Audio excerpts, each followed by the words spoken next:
Matan al-usul al-thalatha.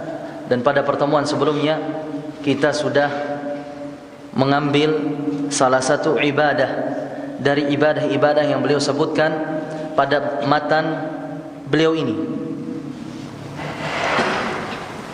Pada pertemuan sebelumnya kita sudah ambil masalah ad-du'a, sahabat Mu'adz, ad-du'a. Dan insyaallah taala jamaah sekalian kita akan melanjutkan kepada ibadah yang lain, yaitu al-khauf. Apa itu al-khauf jamaah? Takut. Apa kata beliau di sini, ikhwani fiddin azanillah wa iyyakum ajma'in, wa dalilul khaufi, dan dalil bahwa khauf atau takut itu termasuk ibadah adalah firman Allah Subhanahu wa taala di dalam surat Ali Imran ayat yang ke-175. Allah Subhanahu wa taala berfirman, "Innama dzalikumus syaitan yukhawwifu awliya'ah fala takhafuhum wa khafuni in kuntum mu'minin." Sesungguhnya itulah syaitan yang menakut-nakuti para aulianya, para wali-walinya. Oleh karena itu janganlah kalian takut kepada mereka, dan takutlah kepada aku, kata Allah Subhanahu wa taala, jika kalian benar-benar beriman. Inilah dalilnya jamaah sekalian bahwasanya takut itu merupakan ibadah. Dan kita katakan bahwasanya takut jamaah sekalian adalah ibadah yang besar, ibadah yang agung. Makanya Allah Subhanahu wa taala mengkhususkan para ulama dengan ibadah ini. Ibadah apa? Khauf atau khasyah. Khauf dan khasyah jamaah sekalian dua ibadah yang hampir sama. Allah Subhanahu wa taala katakan, "Innama yakhsyallaha min ibadihil ulama'u." Sesungguhnya yang takut kepada Allah Subhanahu wa taala dari hamba-hambanya adalah siapa? Para ulama. Kenapa bisa demikian jamaah sekalian? Karena para ulama adalah orang-orang yang paling mengenal Allah Subhanahu wa taala. Para ulama adalah mereka yang paling tahu tentang Allah Subhanahu wa taala. Di sini jamaah sekalian memberikan faedah, pelajaran bagi kita bahwasannya ketika kita ingin menimbulkan rasa takut kepada jiwa kita, di hati kita jamaah sekalian, maka caranya bagaimana? Dengan kita dengan kita mengenal Allah Subhanahu wa taala. Kita apa jamaah sekalian? Kenali siapa? Allah Subhanahu wa taala. Kita kenali akan kebesaran Allah, kita kenali akan kekuasaan Allah Subhanahu wa taala, kita kenali akan siksaan-siksaan Allah Subhanahu wa taala yang sangat dahsyat. Sekarang kalau kita melihat gunung yang meletus sana jemaah sekalian, kemudian dia mengeluarkan apa namanya itu? Lava. Yang mana lava ini jemaah sekalian sangat panas, sehingga apa? Besi baja pun akan meleleh. Belum lagi awannya yang sangat panas. Ini baru ciptaan Allah Subhanahu wa taala di dunia. Tidak ada seorang pun manusia yang kuat dengannya jemaah sekalian. Lalu bagaimana dengan api neraka Allah Subhanahu wa taala? Kita perhatikan jemaah sekalian. Ketika Allah Subhanahu wa taala memperlihatkan kebesarannya, kekuasaannya, dengan Allah Subhanahu wa taala mendatangkan ujian, bencana. Bencana apa yang paling ngeri selama ini di Indonesia? Tsunami. Yang terjadi di Aceh tahun 2004 atau 5? 4. Bagaimana dahsyatnya jemaah sekalian, kekuatannya sangat luar biasa. Kecepatannya jemaah sekalian sangat cepat. Dalam sekejap jemaah sekalian menghancurkan semuanya. Itu baru ciptaan Allah Subhanahu wa taala di dunia. Kenali Allah Subhanahu wa taala. Kenali akan kebesaran Allah Subhanahu wa taala supaya apa jemaah? Supaya rasa takut itu tumbuh di hati kita. Karena rasa takut ikhwani fiddin azanillah wa iyyakum ajma'in adalah ruh daripada ibadah. Seseorang yang diberikan rasa takut kepada Allah Subhanahu wa taala, maka rasa takut itulah jemaah sekalian yang akan mencegah ia dari berbuat maksiat. Makanya itulah yang diminta oleh Rasulullah sallallahu alaihi wasallam di dalam doanya. Apa kata Rasulullah sallallahu alaihi wasallam di dalam doanya jemaah? Allahumma qsim min khasyatika ma yahulu bainana wa baina ma'asika. Ya Allah, berikanlah kepada kami rasa takut kepada Engkau, yang mana rasa takut ini bisa mencegah kami dari bermaksiat kepada Engkau ya Allah. Jadi ikhwani fiddin azanillah wa iyyakum ajma'in, rasa takut rasa takut itu akan mencegah kita dari berbuat maksiat kepada Allah Subhanahu wa ta'ala. Dan seseorang, jamaah kaum muslimin rahimani Allah wa iyyakum ajma'in, yang takut kepada Allah Subhanahu wa ta'ala, itu terlihat di dalam kehidupannya. Seseorang yang takut kepada Allah Subhanahu wa ta'ala, jamaah sekalian, akan terlihat bagaimana pandangan matanya, akan terlihat jamaah sekalian di dalam tingkah lakunya, akan terlihat di dalam perbuatannya.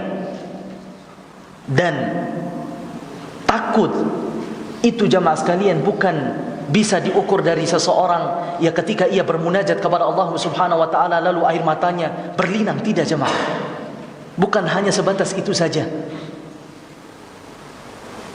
Walaupun berlinang air mata saat kita bermunajat berdoa kepada Allah Subhanahu wa ta'ala, itu adalah sesuatu yang bagus, karena itu menunjukkan lembutnya hati kita. Akan tetapi apakah berarti seseorang yang berlinang air matanya saat dia bermunajat kepada Allah Subhanahu wa ta'ala itu disebabkan rasa takut kepada Allah? Belum tentu. Bisa iya, bisa tidak jamaah kaum muslimin. Karena terkadang orang yang berlinang air matanya jamaah sekalian saat ia beribadah, tapi maksiat jalan terus. Makanya hakikat orang yang takut kepada Allah Subhanahu wa ta'ala itu jamaah sekalian adalah orang-orang yang menjalankan perintah Allah dan menjauhi larangan Allah Subhanahu wa ta'ala. Akan kelihatan jamaah sekalian di dalam penampilannya. Seseorang laki-laki, seorang wanita yang takut kepada Allah Subhanahu wa ta'ala, ia akan menjaga penampilannya jamaah. Ia tidak akan berpenampilan atau memakai pakaian yang mengumbar auratnya. Ia tidak ingin jamaah sekalian auratnya terlihat oleh lawan jenisnya yang bukan mahram baginya. Itu orang yang takut kepada Allah. Orang yang takut kepada Allah Subhanahu wa ta'ala jamaah kaum muslimin, di dalam makanannya ia tidak ingin makanan yang masuk ke dalam perutnya ini adalah dari sesuatu yang haram. Ia sangat hati-hati jamaah sekalian dalam masalah makanan. Tidak mau, jangan sampai makanan yang masuk ke dalam perutnya ini dari sesuatu yang haram. Itu orang yang takut kepada Allah Subhanahu wa ta'ala. Orang yang takut kepada Allah Subhanahu wa ta'ala jamaah sekalian, dia sangat menjaga mulutnya. Ketika ia berbicara akan nampak orang yang takut dan nampak orang yang tidak takut kepada Allah Subhanahu wa ta'ala. Orang yang takut kepada Allah Subhanahu wa ta'ala, dia tidak mau berbicara, ia mengatakan kalimat-kalimat yang dimurkai oleh Allah Subhanahu wa ta'ala, tidak mau menjelekkan saudaranya, tidak mau menghibah saudaranya. Itulah orang-orang yang takut kepada Allah Subhanahu wa ta'ala. Jadi ikhwani fiddin azanillah wa iyyakum ajma'in, nampak jelas bagi kita semua bahwasanya rasa takut ini sangat dibutuhkan di dalam kehidupan kita. Baik. Kemudian jamaah sekalian, kata Syekh Muhammad bin Shalih Al-Utsaimin rahimallahu taala di dalam syarahnya, bahwasanya takut kepada Allah Subhanahu wa taala itu terbagi menjadi dua.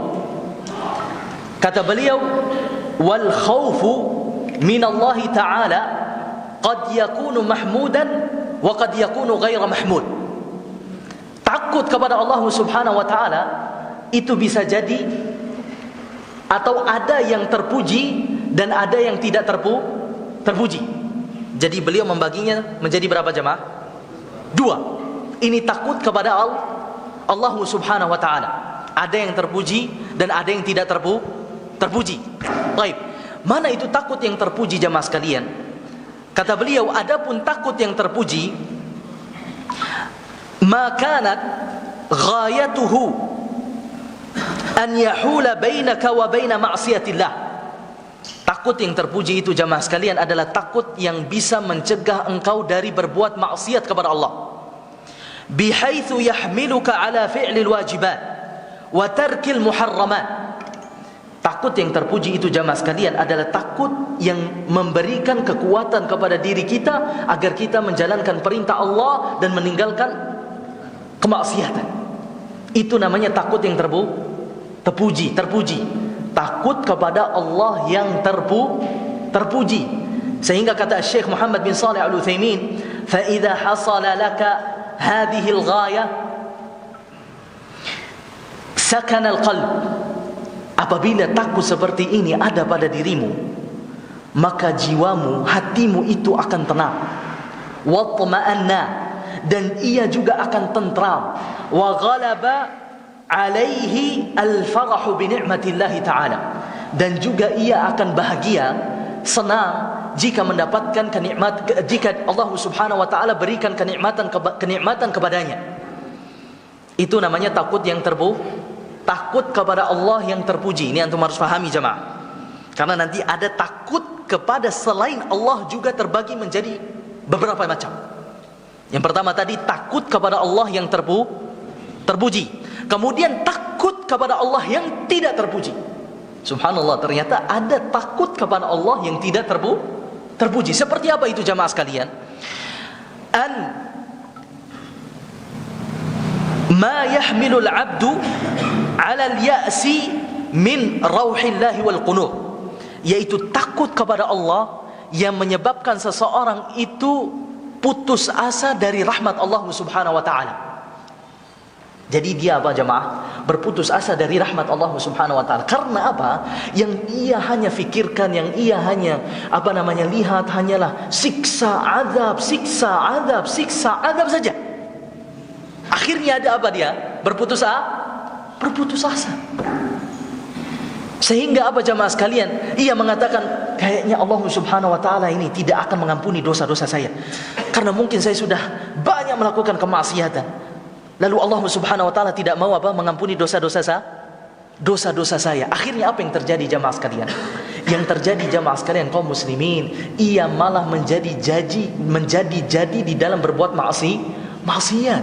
Karena ia berpikir jamaah sekalian bahwasanya kayaknya Allah ini menakdirkan saya sebagai pelaku dosa yang akhirnya di neraka atau surga? Neraka. Kalau Allah Subhanahu wa taala telah menakdirkan saya di neraka, berarti ini kesempatan saya untuk nikmat-nikmat terlebih dahulu sebelum nanti saya sengsara. Sudah, saya nikmat dulu di dunia ini sebelum nanti saya tinggal di neraka. Jadi ini namanya apa ikhwan? Takut yang kepada Allah Subhanahu wa taala yang tidak terpuji. Nah, jadi ada yang terpuji dan ada yang tidak terpuji. Yang tidak terpuji tadi jemaah sekalian adalah takut yang menyebabkan kita berputus asa dari rahmat Allah Subhanahu wa taala. Nah, ini takut kepada Allah. Kemudian Syekh Muhammad bin Shalih Al-Utsaimin rahimallahu taala mengatakan bahwasanya takut secara umum itu ikhwan, atau ana ganti, bahwasanya takut kepada selain Allah itu juga terbagi menjadi 3. Ingat, tadi yang pertama itu takut kepada Allah Subhanahu wa taala. Dia dibagi menjadi berapa? 2. Ada yang terpuji, yaitu yang menyebabkan kita meninggalkan maksiat dan menjalankan perintah Allah, dan ada yang tidak terpuji, yaitu yang menyebabkan kita berputus asa dari rahmat Allah Subhanahu wa taala. Sekarang jemaah sekalian, kita berbicara tentang takut kepada selain Allah. Dan itu Syekh Muhammad bin Shalih Al-Utsaimin mengatakan ada berapa macam? 3 macam.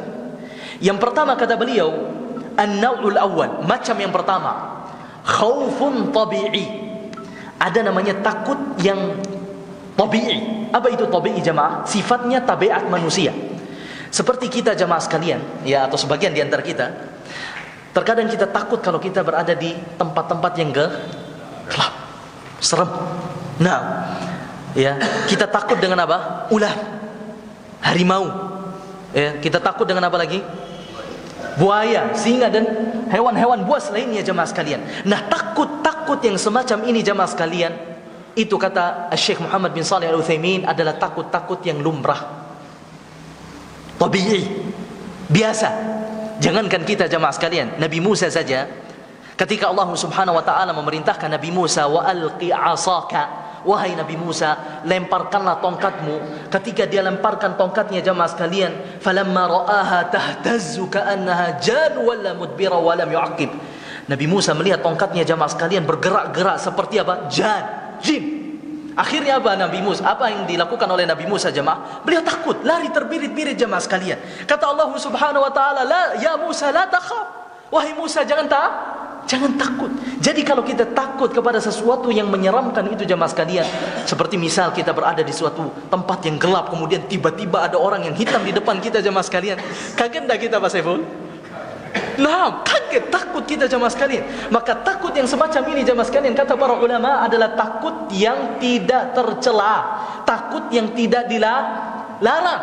Seperti kita takut kepada harimau, takut kepada ular, takut kepada hewan-hewan buas yang lainnya jamaah sekalian. Maka ini termasuk takut yang tabi'i, yang sifatnya apa?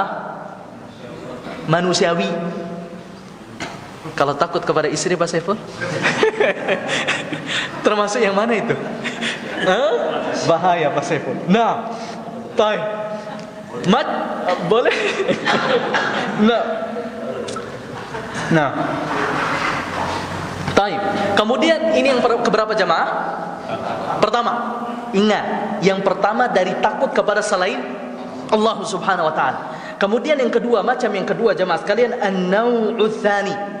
Macam yang kedua, khauful ibadah. Ada namanya khauful ibadah. Takut ibadah. Takut yang sifatnya ibadah. Mana itu takut ibadah jamaah? Kalau kita meyakini bahwasanya orang yang kita takuti ini jamaah sekalian memiliki manfaah dan juga memiliki mudarat, itu namanya takut ibadah. Kita takut kepadanya jamaah sekalian disertai rasa menghinakan diri, ketundukan, kecintaan, pengagungan kepadanya, dan kita meyakini bahwasanya dia memiliki manfaat dan mudarat. Maka ini kata beliau, fahadha la yakunu illa lillah. Maka takut yang seperti ini jamaah sekalian tidak boleh diberikan kecuali kepada siapa? Allah Subhanahu wa taala. Kalau kita berikan kepada selain Allah Subhanahu wa taala, maka ini termasuk kesyirikan. Faham ikhwan? Naam. Kemudian takut yang kedua jamaah. Naam, ahsan, masyaallah masih bangun. Baik. Takut yang ketiga jamaah sekalian dari takut kepada selain Allah, itu kata Syekh Muhammad bin Shalih Al-Utsaimin, khaufun sirri. Takut yang sifatnya tersembunyi. Seperti apa takut yang sifatnya tersembunyi itu ikhwan? Ka'an yakhafu min sahibil qabr. Seperti seseorang takut dari penghuni kubur ini. Atau kata beliau, awaliyan, atau seseorang takut kepada seorang wali. Ya, mungkin dia wali ini jamaah sekalian diyakini ia memiliki masyaallah pengaruh baik, pengaruh buruk. Akhirnya apa? Dia takut karena dia meyakini bahwasanya wali ini memiliki apa? Pengaruh itu jamaah sekalian, manfaat dan mudarat. Kalau dia meyakini bahwasanya wali ini jamaah sekalian memiliki itu dan dia takut kepadanya, berarti ini termasuk ke dalam syirik apa? Besar. Perhatikan ini. Ini termasuk ke dalam syirik besar. Tapi jamaah, kalau dia takut kepada kuburan ini karena mungkin ya apa orang bilang itu kesambat jamaah sekalian dengan kuburan ini, maka kata para ulama, aidan dzakarahu ulama min asyirk. Sebagian para ulama mengatakan bahwasanya ini termasuk syirik kecil. Syirik apa? Kecil. Tapi jamaah sekalian, kalau dia takut ke kuburan ini karena mungkin di situ gelap, ya, agak sedikit seram jamaah sekalian, maka ini takut yang mana? Tabi'i. Yang biasa. Yang tidak dilarang. Tapi hati-hati jamaah sekalian, kalau antum meyakini bahwasanya si mayit yang ada di kuburan ini memiliki pengaruh baik buruk, manfaat mudarat, maka ini termasuk apa? Dan antum takut kepadanya, termasuk apa? Syirik. Ini subhanallah batasannya tipis sekali jamaah sekalian. Makanya antum harus pelajari betul-betul ini supaya antum tidak jatuh kepada takut yang sifatnya syirik wal iyadzu billah. Faham ikhwan? Anda ingin ulangi Abu Raihan? Kita ulang sedikit. Takut kepada Allah itu terbagi menjadi berapa Abu Raihan? Dua. Satu, terpuji. Dua, tidak terpuji. Bagus. Yang terpuji itu seperti apa? Meninggalkan maksiat dan mengharapkan. Hasan. Pak Furqan, yang tidak terpuji seperti apa? Yang tidak terpuji? Hah?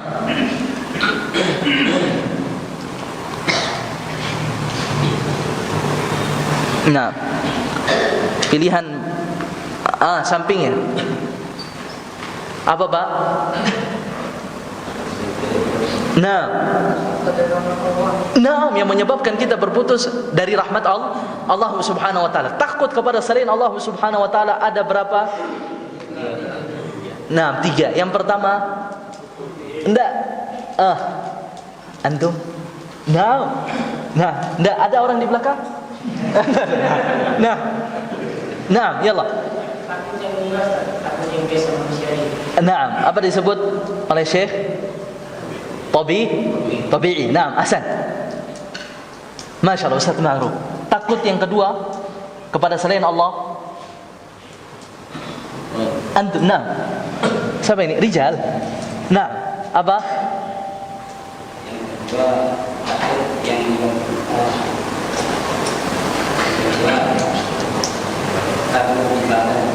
Takut ibadah. Apa itu? Seperti apa itu takut ibadah?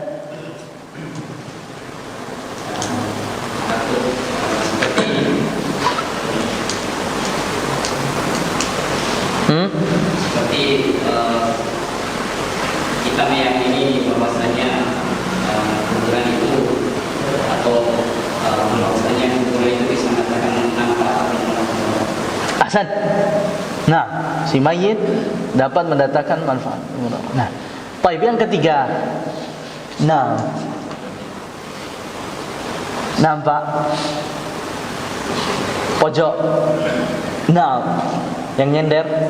Nah, yang ketiga, Pak.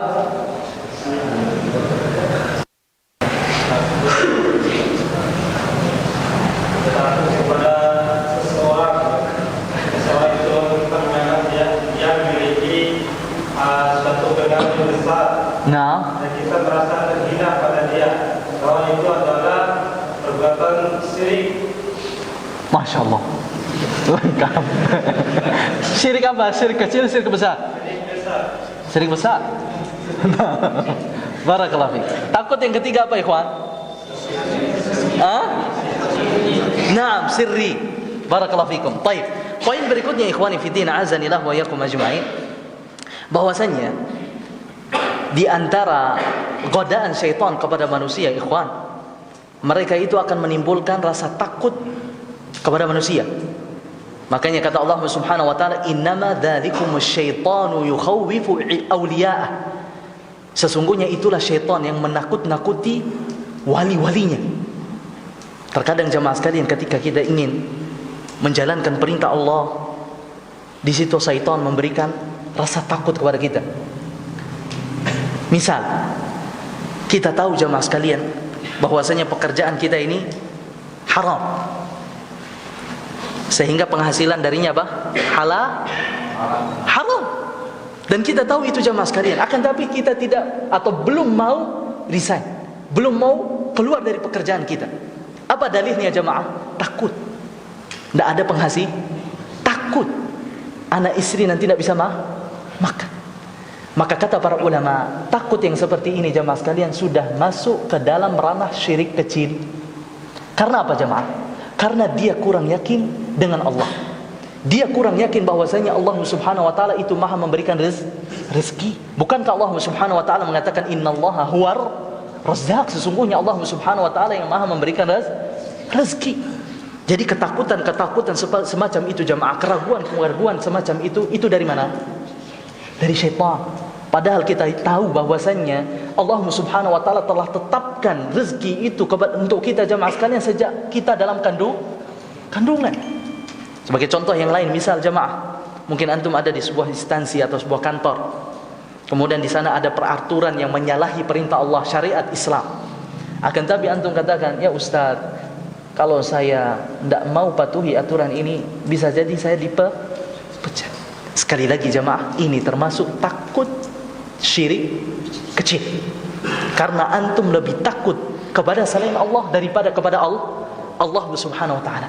Antum mengira bahwasanya, menganggap bahwasanya sesuatu selain Allah Subhanahu wa taala itu dapat memberikan mudarat.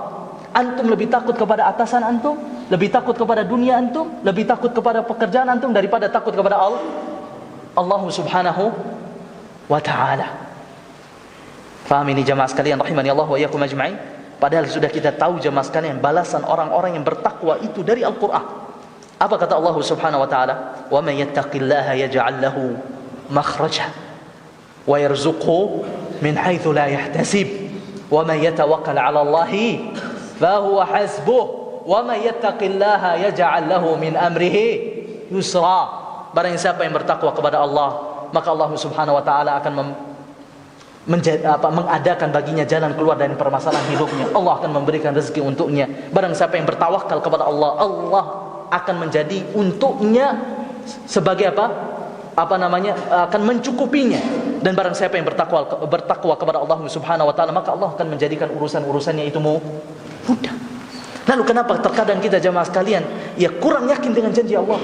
Kenapa kita malah lebih yakin daripada kepada janji-janji manis para manusia? Padahal Allah Subhanahu wa taala mengatakan apa tadi? Innallaha huwar razzaq. Allah Subhanahu wa taala jamaah sekalian telah menjamin rezeki kita. Allah Subhanahu wa taala jamaah sekalian, selama kita masih ada di dunia ini, Allah masih akan memberikan rezeki kepada antum. Kata Rasulullah sallallahu alaihi wasallam, "Inna nafsan lan tamuta hatta tastawfi rizqaha." Sesungguhnya seorang jiwa itu tidak akan mati meninggal dunia sampai rezekinya disempurnakan oleh Allah Subhanahu wa taala. Apa artinya ini jamaah sekalian? Selama umur kita masih ada, berarti rezeki itu masih ada. Kalau rezeki itu telah selesai jemaah sekalian, berarti kita selesai juga. Itu maksudnya jemaah. Jangan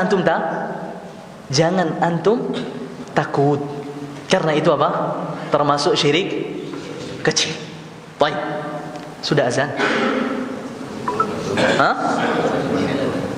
Baik.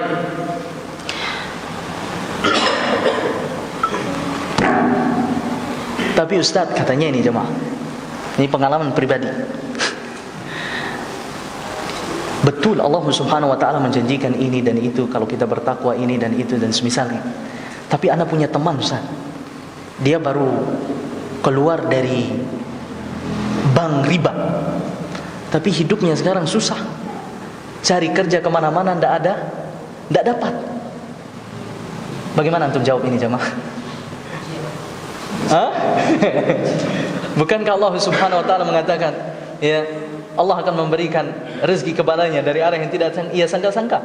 Bukankah Rasulullah sallallahu alaihi wasallam mengatakan barang siapa yang meninggalkan sesuatu karena Allah, Allah akan menggantinya? Baik. Azan dulu. Nah.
أشهد أن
حي على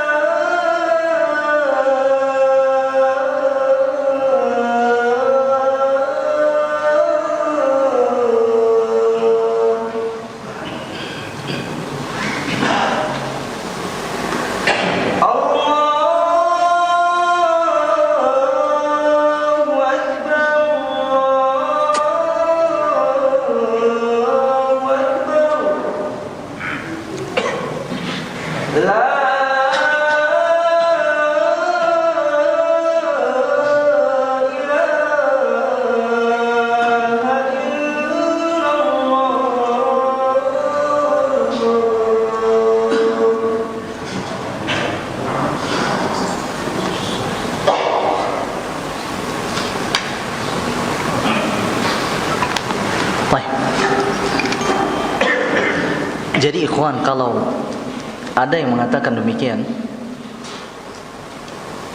dan itu terjadi ikhwan, maka kita katakan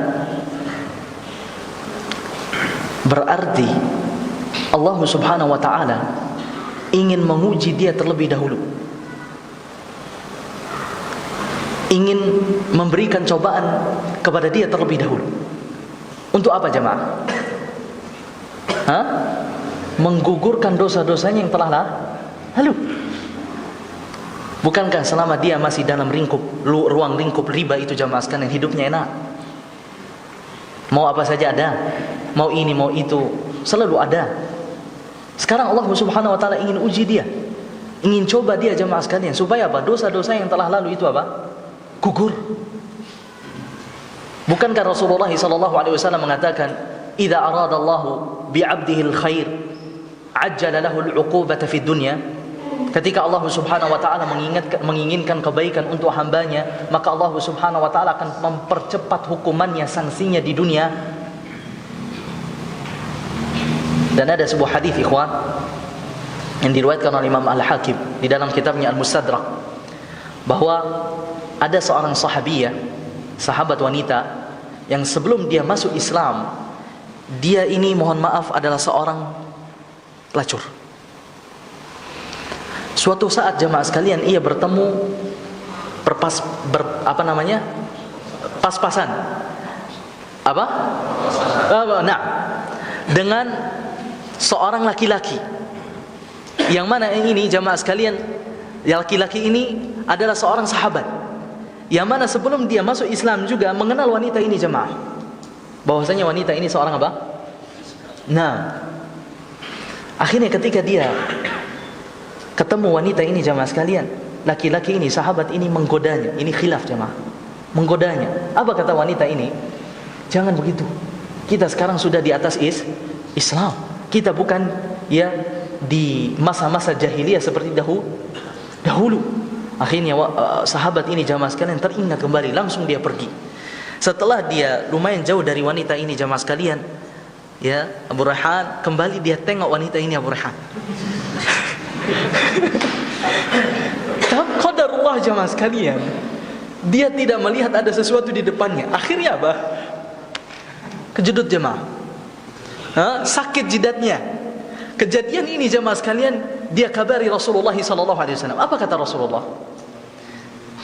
Kata Rasulullah SAW, sesungguhnya Allah masih menginginkan kebaikan untukmu, karena setelah engkau melakukan kemaksiatan langsung engkau dibalas oleh Allah.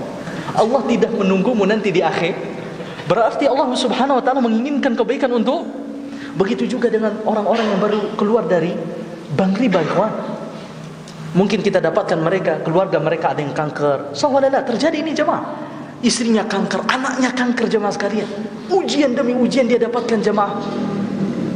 Ini menunjukkan bahwasanya Allah Subhanahu wa ta'ala menginginkan kebaikan untuknya. Allah ingin dosa-dosanya itu terhapus, gugur jamaah sekalian. Kemudian setelah itu sedikit demi sedikit Allah Subhanahu wa ta'ala memberikan kebaikan atau kenikmatan untuknya.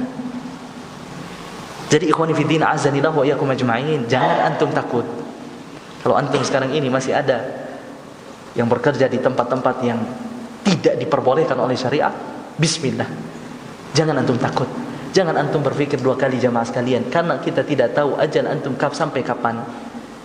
Antum yakin kepada Allah Subhanahu wa ta'ala, Dan itu tadi ikhwan, syaitan itu terkadang menakut-nakuti kita. Itu caranya syaitan.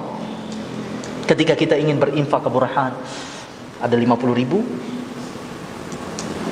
ada 20.000. Kita mau infak 50.000 ini jamaah sekalian, berinfak dengan 50.000, akan tapi jangan, kata syaitan, tidak ada nanti pakai beli kebuli. Nah, apa kata Allah Subhanahu wa taala? Wasyaitanu ya'idukum al-faqr. Sesungguhnya syaitan itu menjanjikan kefakiran kepada kalian. Wa ya'murukum bil fahsya. Dan syaitan itu menyuruh kalian untuk berbuat apa? Perbuatan keji. Wallahu ya'idukum maghfiratan minhu wa fadla. Sedangkan Allah Subhanahu wa taala menjanjikan untuk kalian ampunan dan karunia-Nya. Jadi ikhwani fiddin, jangan kita ragu-ragu ketika kita ingin berinfak. Karena apa? Allah Subhanahu wa taala pasti akan menggantinya di dunia dan di akhirat. Jangan antum tertipu dengan syaitan, ya, yang menakut-nakuti antum untuk apa? Nanti antum jadi apa? Miskin, fakir. Jangan antum mau tertipu, ditunggangi oleh syaitan.